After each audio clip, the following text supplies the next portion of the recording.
Hi everybody, it's Tatiana and thanks for tuning in for part 2 of my July wrap-up. It's been a long day. This is July 31st. I had 2 services this morning where I had to sing for 2 services this morning and has been just busy, but yeah, graphic novels that I read and comics that I read in the month of July, and there are a lot of them as well. And this is also going to have my August TBR as it is. Right now it's pretty short. I read volumes 4 and 5 of season 9 of Buffy the Vampire Slayer. 4 is entitled Welcome to the Team, and 5 is The Core.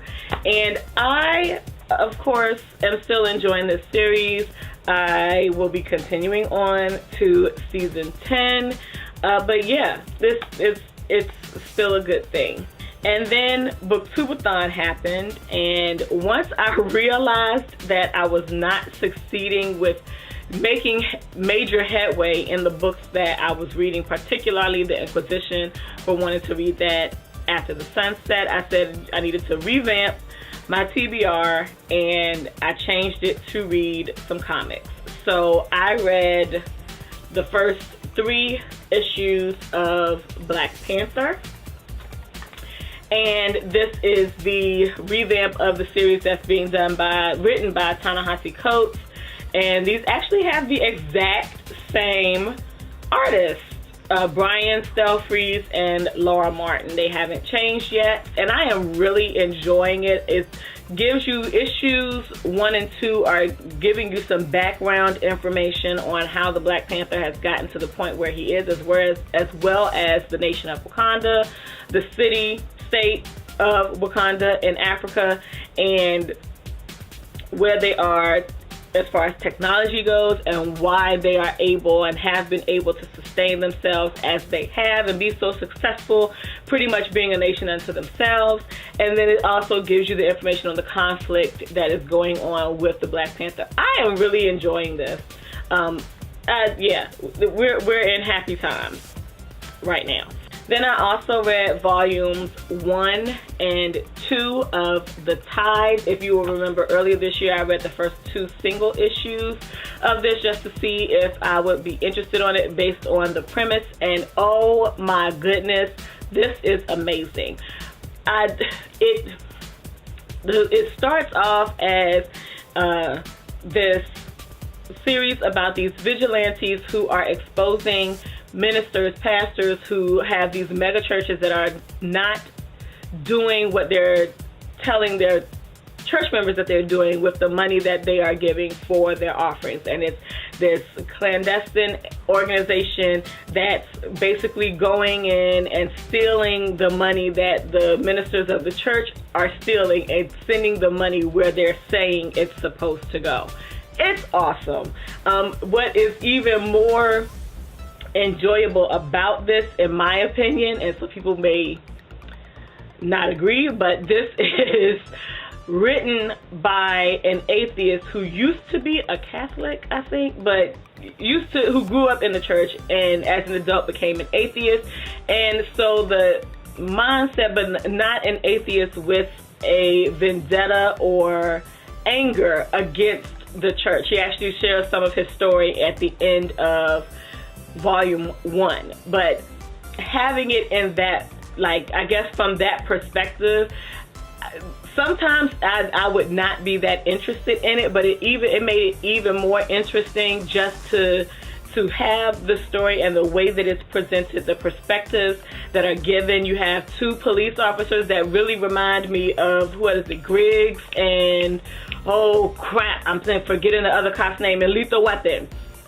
And you have the guy who seems to be the Danny Glover character, who is the Danny Glover character. He's an older black FBI agent. And then you have a younger white seat of your pants FBI agent that's his partner, and they're working together. And I love the connection between the 2 of them and how they work together. And one is, in the church, the other is not, and hasn't been said that he's an atheist, but he is not interested in being being in the faith or participating in the faith. So yeah, and it's just awesome. Then I picked up Faith. This is volume 1. It's called Hollywood and Vine, and the premise behind this is it's an overweight superhero who is branching out on her own. She used to be part of this group. There may be comics or graphic novels about the group that she was a part of, and then they disbanded,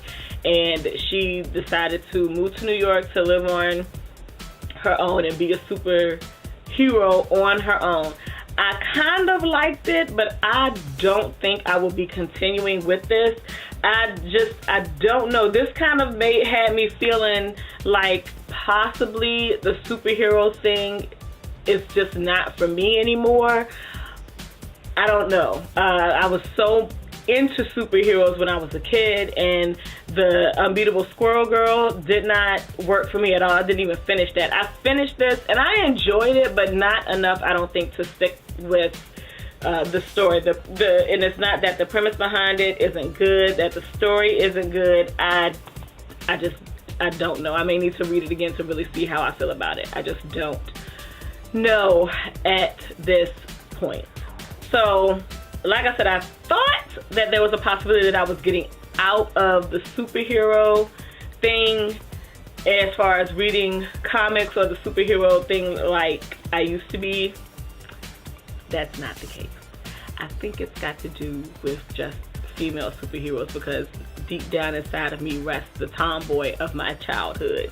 Because I only have volume 2 because I've already turned volume 1 back in to my new boss, but he is also a graphic novel fanatic, so we have been trading graphic novels. Love it. I started off reading The Ultimate. This is volume 2 because I already turned volume 1 back in, and it's the Avengers in this world, and it's awesome. Of course, there are, it's not perfect from start to finish. There were some things that I didn't care about that took place, particularly with Bruce Banner and Hulk, that I didn't really like, but it didn't totally take away from the story. I still enjoyed it. Really enjoyed the second volume as well. Not as much as the first volume. This one had a lot more story to it than I think one volume, however many issues are on this, 7 through 13. More than 6 issues could really dispel. It could have been a little longer from start to finish of this story. It just seemed like a lot of work, but you get to see also some of the frailties with the Avengers, which I always like seeing, because all of these superheroes are not superheroes. They're like human. Not all of them, but a lot of them are not. They're human. So you got to see some of that more with them in the second volume as well. So I really, really enjoyed that. There are some scenes. Captain America really kicks a lot of ass in these stories, and I was not a big Captain America fan growing up. I didn't really. Chris Evans is why I like Captain America now. Not because I love him as an actor, but the way that he portrayed Captain America and the awesomeness. That's a whole other subject that we're not going to talk about on this video, because that's not what this video is for. So that is the end of what I actually finished reading in the month of July.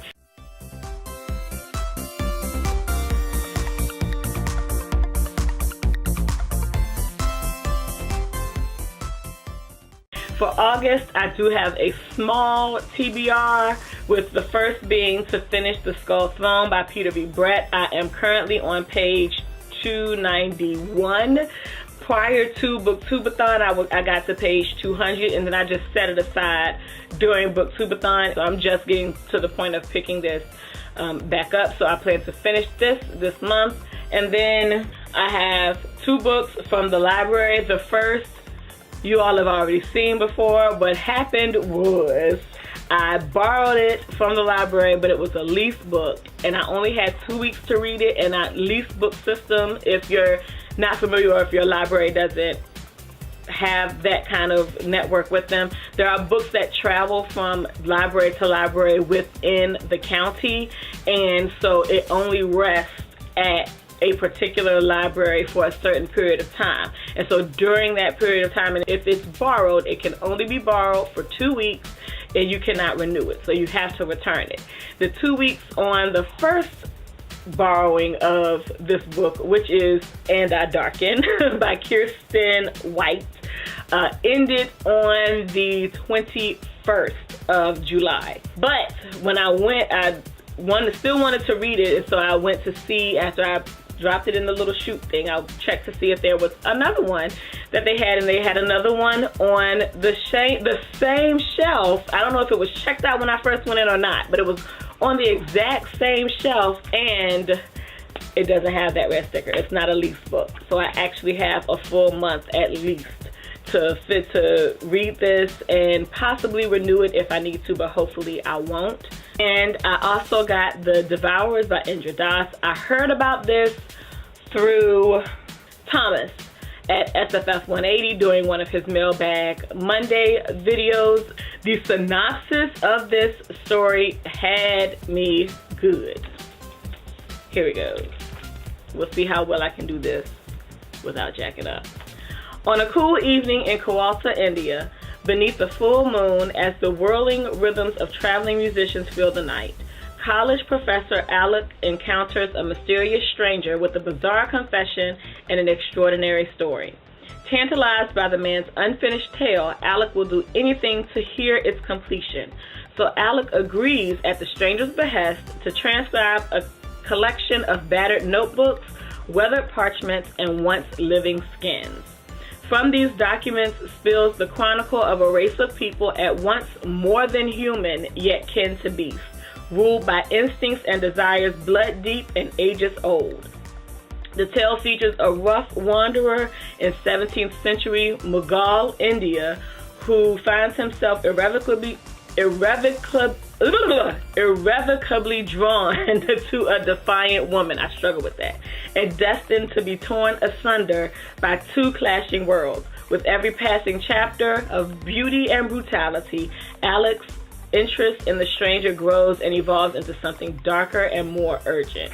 Shifting dreamlike between present and past with intoxicating language, visceral action, compelling characters, and stark emotions, The Devourers offers a reading experience quite unlike any other novel. Laced with elements of folklore and fantasy, Indra Das' striking debut takes readers to once familiar places made wondrously new by an exciting storyteller of keen insight and captivating imagination.